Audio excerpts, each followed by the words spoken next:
Muhammadan abduhu wa rasuluh. Allahumma sholli ala Muhammad wa ala ali Muhammad. Saya akan menyampaikan catatan 20 tahun gerakan PKI sejak tahun 1996 sampai 2016. Ini kalau waktunya 5 menit pasti kurang. Ya, saya mohon teman-teman wartawan yang akan merekam agar utuh, karena saya akan menyebut nama, saya akan menyebut tempat, saya akan menyebut tanggal, saya akan menyebut alamat, saya akan menyebut siapa. Karena PKI, saya sudah bincang dengan abang saya, Bapak Kiflan Zain, Alfian, tugas kamu menjelaskan seluruh yang sedang terjadi. Tugas Bang Kiflan nanti bagaimana menghadapi kejadiannya. Untuk menghadapi kebangkitan PKI, kita akan wakafkan darah dan air mata kita untuk Allah dan tegaknya syariat Allah. Allahu Akbar. Jadi hari ini kita berbicara tentang kebangkitan yang sesungguhnya. Ketika aroma amis darah sudah mulai terasa di mana-mana, mereka sudah menguasai istana. Hampir sebulan ini tak ada lagi konsultan tentara dalam istana. Rapat-rapat di istana negara hari ini dipimpin oleh orang yang namanya Teten Masduki, Urip Supriyanto, mantan KPU Solo, dan Budiman Sujatmiko. Jam 9 malam ke atas mereka berkumpul untuk terus merancang gerakan-gerakan PKI ke depan. Jadi artinya acara seperti ini sudah terlambat. Maka pesan buat saudara semua pada hari ini, ikuti sebatas waktu yang ada. Tentu saya banyak kekurangan. Kita awali dengan 1996. Tanggal 16 April 1996, polisi menangkap seorang perempuan yang bernama Dita Indah-Sari. Catat, Dita Indah-Sari. Siapa dia? Dia adalah staf ahli Menteri Tenaga Kerja dan Transmigrasi. Kabinet yang kapan? Kabinet yang sekarang. Namanya Dita Indah-Sari, gerwani muda, ada di kantor Kementerian Tenaga Kerja dan Transmigrasi. 10 tahun yang lalu dia juga orangnya menjadi staf ahli di Kementerian Tenaga Kerja dari menterinya yang bernama Muhaimin Iskandar. Saya sudah menyebut nama, rekam baik-baik. Semakin jelas siapa ada di mana, siapa akan berbuat apa, dan resiko apa yang akan terjadi bagi kita yang tidak teliti melihat.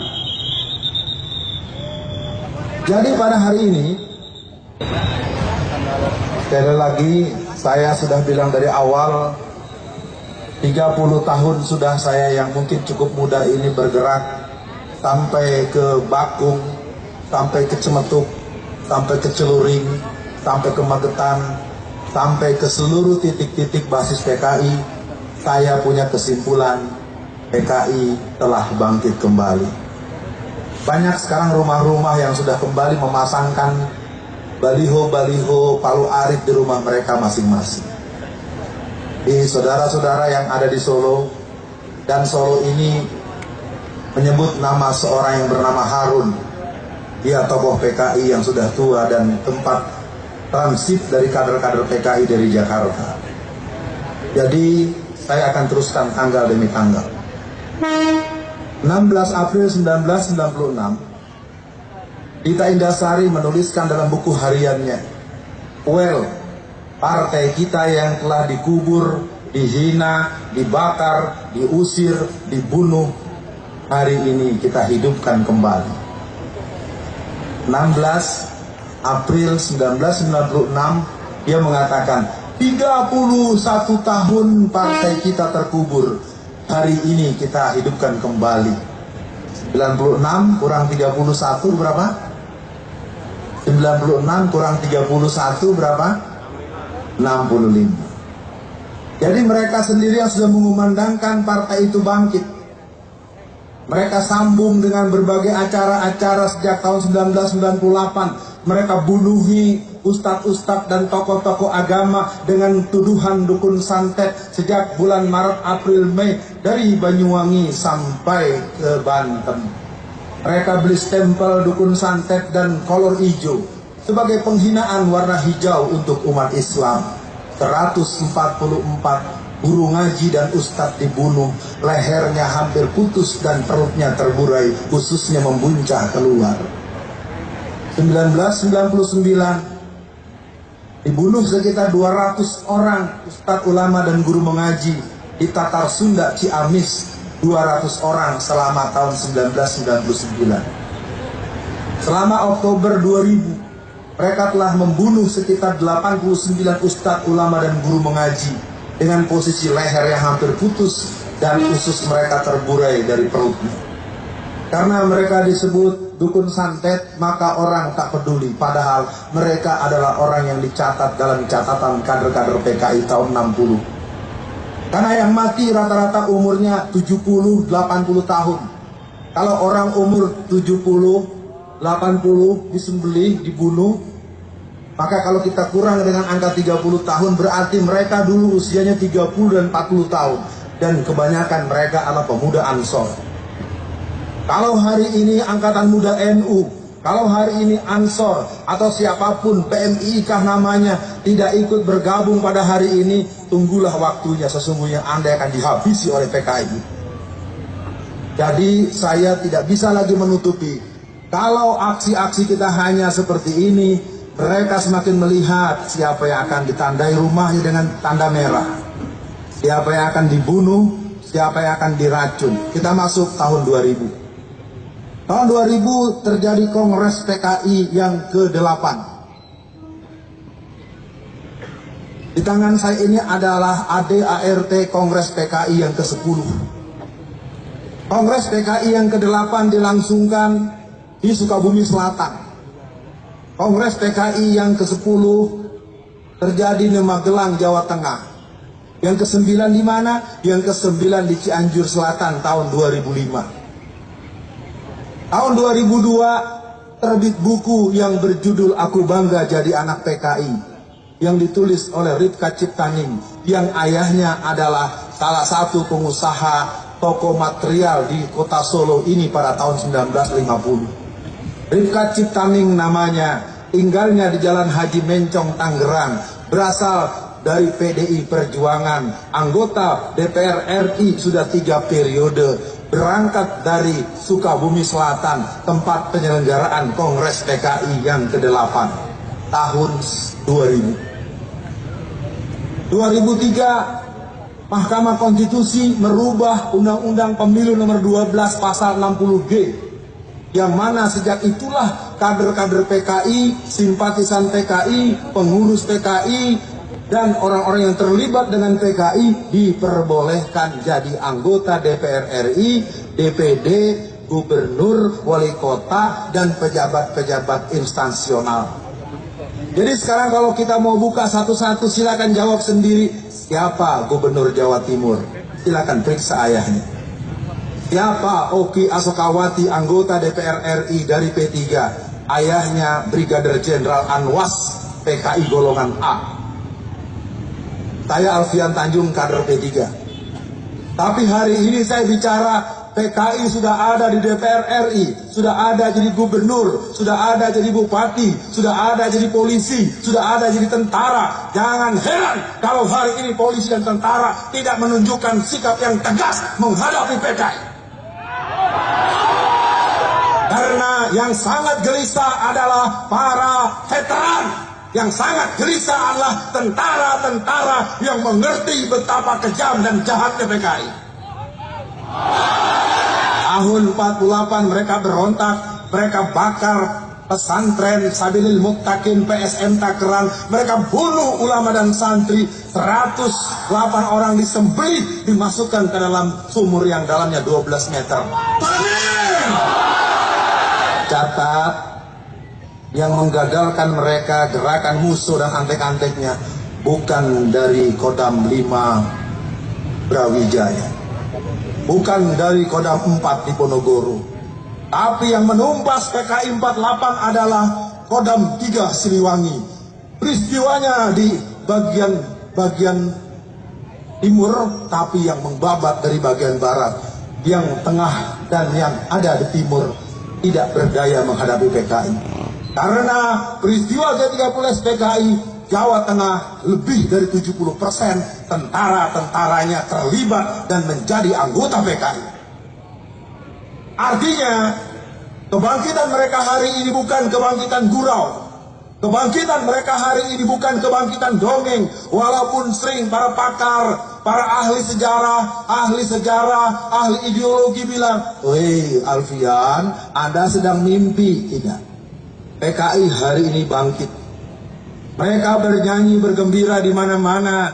Sejak 2002 buku Ripka Ciptaning mulai tersebar. Tahukah jamaah semua, 2 juta kopi buku itu telah dicetak seluruh Indonesia. Judulnya Aku Bangga Jadi Anak PKI. Buku yang berikut terbit tahun 2005.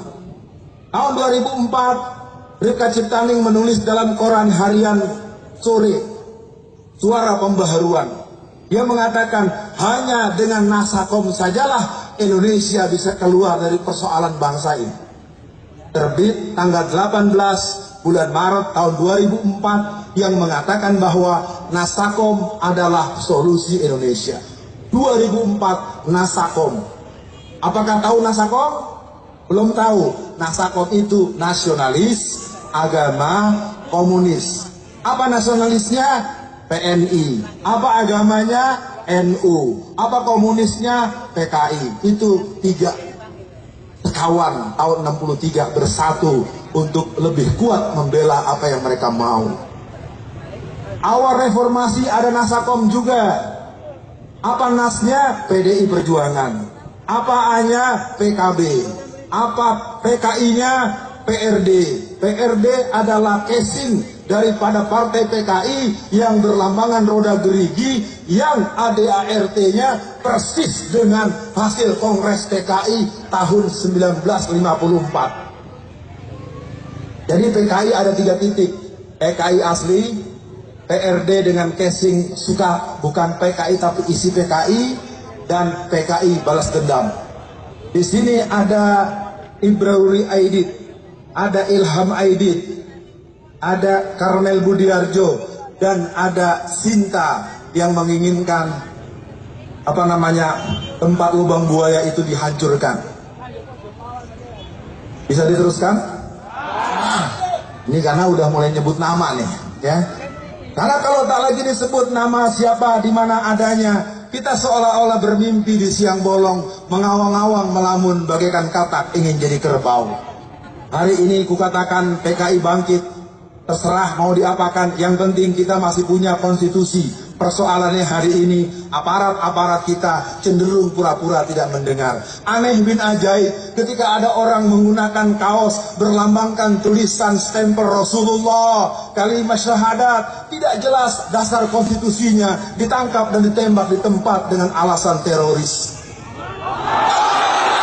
Sementara orang yang berlambang palu arit, undang-undang masih berlaku. Undang-Undang nomor 27 pasal 107 ayat A sampai E yang mengatakan barang siapa orang yang mensosialisasikan komunisme, leninisme, marxisme, maka dia bisa diancam kurungan penjara 20 tahun.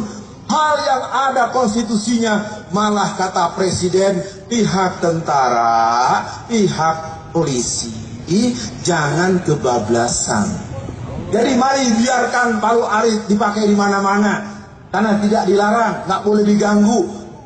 Kalau ada seorang pejabat yang menyuruh sesuatu yang bertentangan dengan undang-undang, berarti yang bersangkutan telah mengajarkan kepada kita bertentangan dengan undang-undang, maka secara konstitusi yang bersangkutan harus diselesaikan secara konstitusional.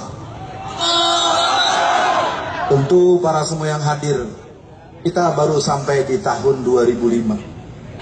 2005 terbit buku lagi yang berjudul Anak PKI Jadi Anggota Parlemen. Di tahun yang sama 500 orang tua usia 70-80 tahun mereka datang ke Pengadilan Negeri Jakarta Pusat di Hayamuruk, arah ke kota, Harmoni Kota, bagi yang sudah ke Jakarta mungkin paham. 500 orang dari Pasuruan, dari Magetan, dari Kediri mendatangi Pengadilan Negeri Jakarta Pusat.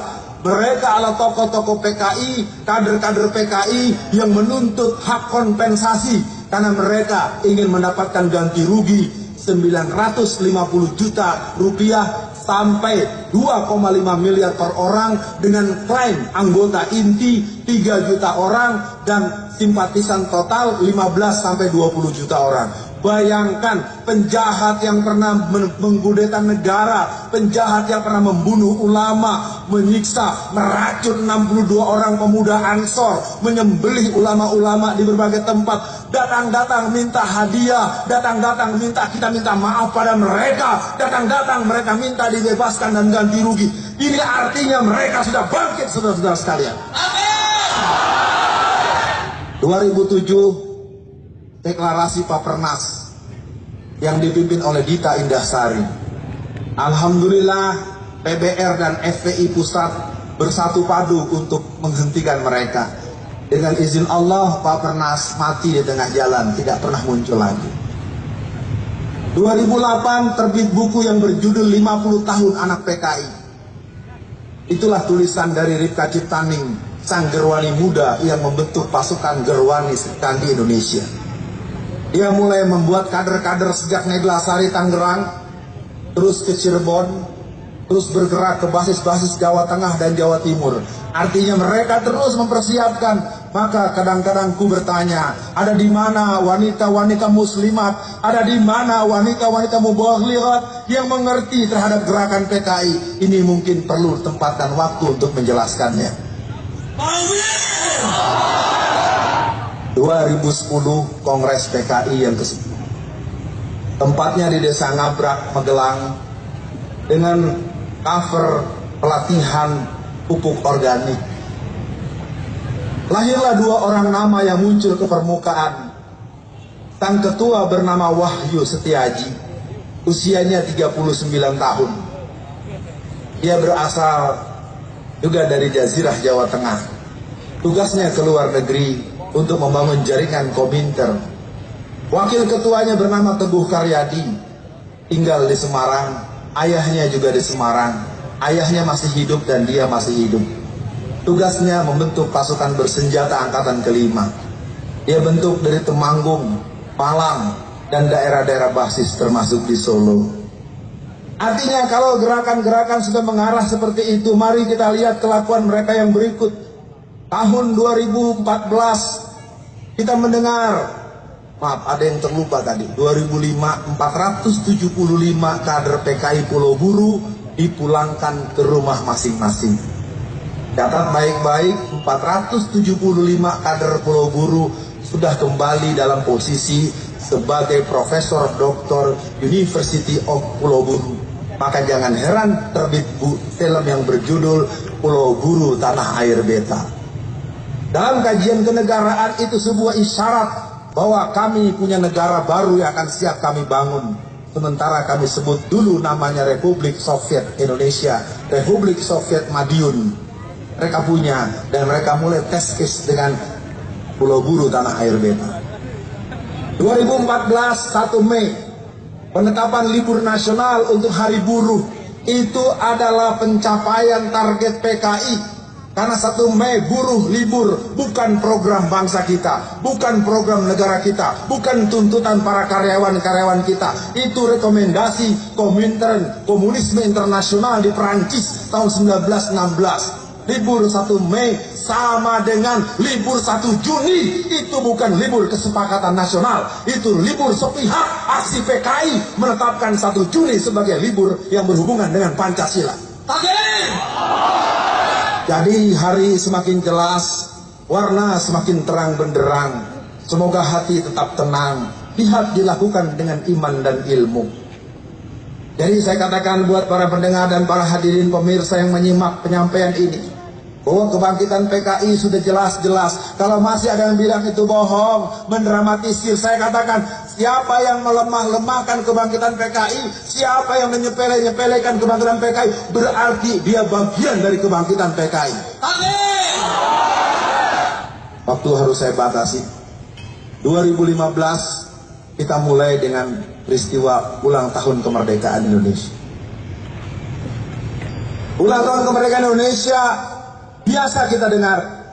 Nyanyi-nyanyian lagu kemerdekaan kita dengar. Tetapi apa yang terjadi di Pamekasan Madura, ratusan bendera Palu Arit berkibar seiring dengan foto DN Aidit, Nyoto, Bono, Darusman, dan tokoh-tokoh PKI berkibar dengan nyanyian-nyanyian semangat anak-anak dengan kibaran bendera Palu Arit. Hal yang sama terjadi di Jember, Jawa Timur. Hal yang sama terjadi di Payakumbuh, Sumatera Barat. Hal yang sama terjadi di Taman Mini Indonesia Indah. Di tahun yang sama, tanggal 23 Mei